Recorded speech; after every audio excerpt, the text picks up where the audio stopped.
In 2022, Aaron Judge had nothing short of a historic year for baseball. He managed to hit 62 home runs, breaking the long-standing American League record held by Roger Maris. That record stood for over 60 years and now belongs to the captain of the Yankees. High fly ball, deep left. There it goes, soaring into history. He's done it. This was an important year for Judge as he rejected a $230 million extension from the Yankees prior to the season. He took a gamble on himself, and it paid off big time. That season, he managed to secure his first AL MVP, third Silver Slugger Award, and a new contract to the tune of 9 years, $360 million, with every single penny guaranteed. So Vinny, will Judge prove to be worth the hefty sum they're paying him? Or were the Yankees swept up in the Judge mania and put too much stock into his home run game? I mean, he does play half his games at Yankee Stadium, which is a notoriously easy place to hit home runs. Okay, while you're right that Yankee Stadium is smaller than an average field and therefore leads to more home runs, I don't really think it had much of an effect on Judge's season. He still had one of the best campaigns in baseball history, and that'd be true at any stadium. Let's see if I can't change your mind about this. Judge proved to be the home run king in 2022, and he very well may be crowned the best of his generation. But let's take a look back through history at some of the all-time greats. Here we see the top 500 most prolific home run seasons in baseball history, with home runs plotted against the number of at-bats the player had that season. This gives us a baseline of where most great seasons end up. We see a large concentration around the 40 to 45 home run mark, but these are just a bunch of dots on the screen. Let's really focus only on the seasons with over 60 home runs. Alright Noah, take a look. Judge's 2022 season ranks number 1 all-time in the AL, with only a total of 6 seasons ranking ahead of it over in the National League. Of course, there is a huge caveat in this. Those 3 men responsible for those 6 seasons, Barry Bonds, Mark McGwire, and Sammy Sosa, all either admitted to or tested positive for steroid use. Unfortunately, these late 1990s/early 2000 years really represent a darker time in baseball's history. The league's reputation was smeared with scandals, as juicing was evident in nearly every top player. As a result, those 3 players have been left out of baseball's Hall of Fame, likely forever. The circumstances surrounding the 6 seasons above Judge's 2022 campaign lead many to assert that Judge had the greatest legitimate home run season of all time. If we try and estimate the total number of seasons since professional baseball started over 150 years ago, we would get around 75,000. And we were lucky enough to witness the most prolific season of all time. That's something we shouldn't take for granted. His home run per at-bat percentage also backs up that claim. Just short of 11% of his at-bats went over the fence. That mark is good for 12th all-time, but once again, several seasons ahead of it have steroid asterisks. So Noah, take a look. The only legitimate seasons ahead of him were Babe Ruth's 1920, 1927, and 1921 seasons respectively. That top bar is unsurprisingly Barry Bonds' signature 2001 year, where he belted out an insane 73 home runs at a rate of 15.3% per at-bat. Okay, I'm going to get to my point in just a second, but can we talk about how insane that Barry Bonds season was? I mean, why weren't more people accusing him of steroids? He was 37 years old and basically doubled his previous home run record. I mean, just look at him before and after when he started juicing. This is ridiculous. But I digress. I'm clearly not going to be able to sit here and tell you that Aaron Judge's 2022 season wasn't absolutely phenomenal. It was, by every account, one of the greatest offensive efforts by a player we've ever seen. But all great things must come with a caveat. And his caveat doesn't come from the fact that he was juiced to the gills like past guys. But his steroid was the park that he called home. The truth is, Yankee Stadium is one of the most home run friendly parks in the league. And from 2015 to 2023, no park saw more homers than Yankee Stadium. Baseball Savant, which is the leader in providing baseball analytics, ranks every ballpark on a number of factors, including the effect the park has on the number of home runs. So get this, from 2021 to 2023, Yankee Stadium ranked 3rd for home runs, with a factor of 116, meaning batters experienced 16% more home runs while playing at Yankee Stadium versus playing elsewhere. So let's compare that to a stadium like Comerica Park in Detroit that has a far lower park factor. And one has to wonder how we would view Judge if he was a Tiger instead of a Yankee. Without playing half his games at Yankee Stadium, would he still have broken the AL record, or even been considered for All-Star and MVP selection? And most importantly, would he have gotten his record $360 million contract? But why are we letting these parks dictate millions and millions of dollars? I mean, no other sport does this at all. I just don't understand why the parks have such discrepancies. Well, Noah, my good friend, I am so glad you asked. I'm a total nerd for this sort of stuff, so let me walk you through the humble beginnings of this great sport and give you an answer to your question. Baseball started gaining popularity in America during the mid-1800s and quickly cemented itself as America's pastime around the 1920s. The world was obviously a much different place back then. Unlike today, professional sports teams didn't have the luxury of building a fancy stadium 30 miles outside the center of cities. Far less people had access to personal transportation and therefore relied on trams and trolleys to get places. This meant they had to find ways to fit stadiums into already existing buildings and streets, which gave the stadiums unique dimensions. These fields were literally shaped by the cities they played in. There's only a handful of stadiums from this early era of baseball that still exist, and that's a real shame. Imagine playing in stadiums like the old Baker Bowl in Philadelphia that had a right field of only 280 feet from home plate, but a massive wall that was a whopping 60 feet tall. That dwarfs the Green Monster in Fenway by over 20 feet. Of course, many of these stadiums were built to be able to accommodate football games as well. This led to even more variants for ballparks, none more absurd than my all-time favorite field, Polo Grounds in New York City.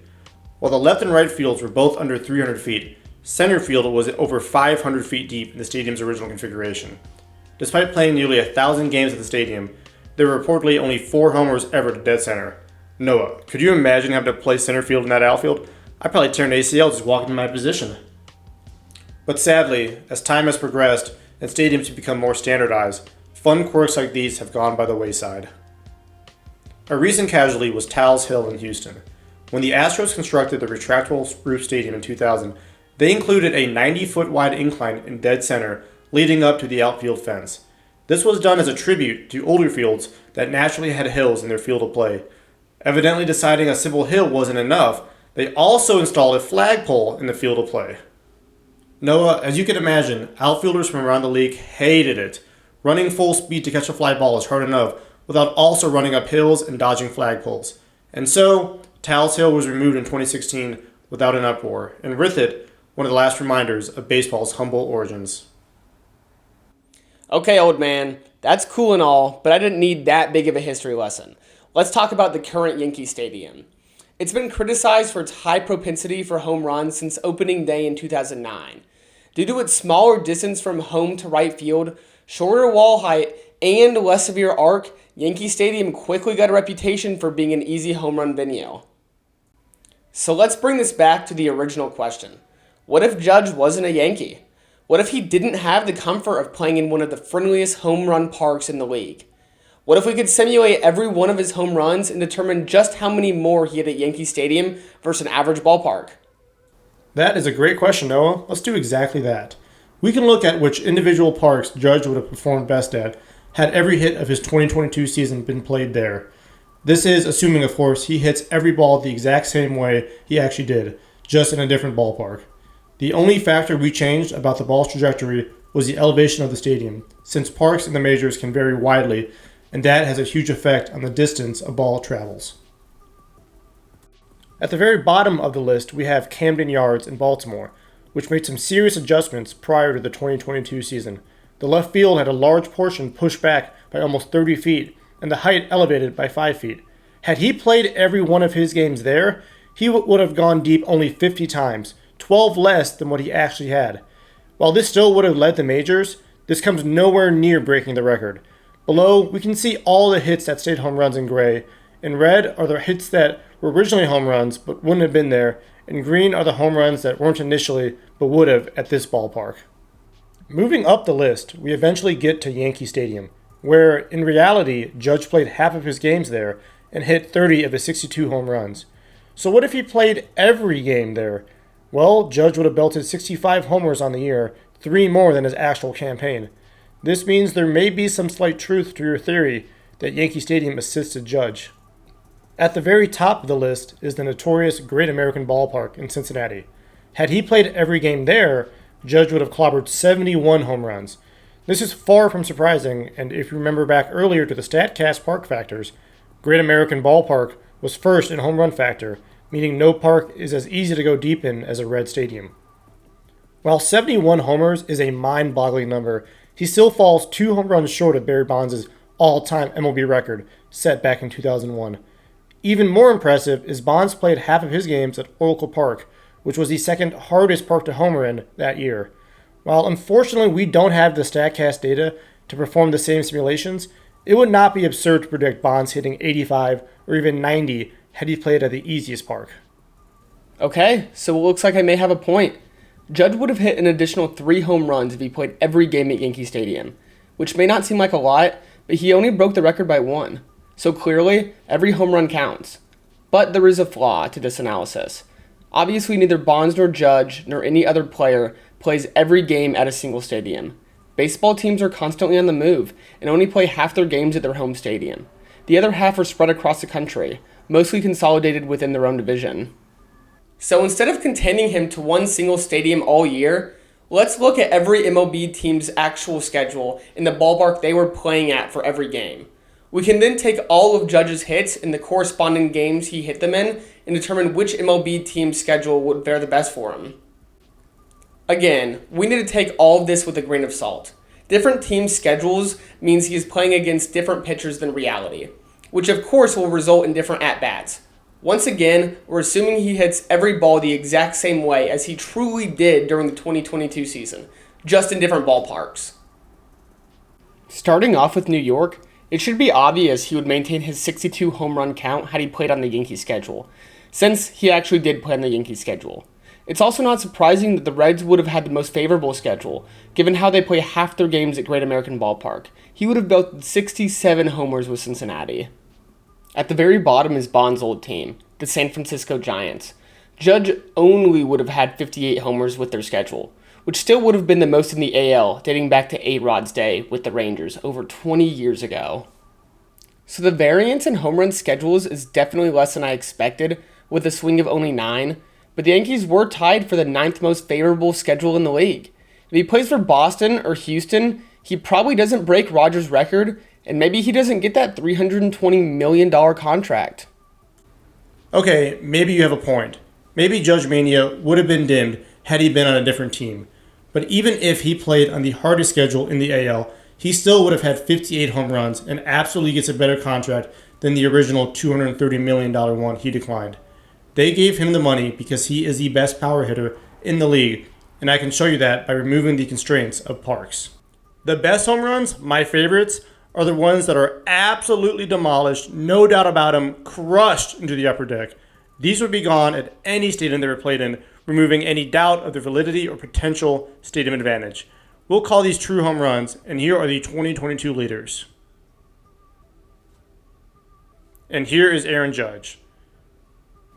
Out of Judge's 62 actual home runs in 2022, a whopping 38 of them would have been crushed regardless of the park. Nobody else in the league that year even had 25 true home runs. In fact, only 3 players had more actual home runs than Judge's true home run count.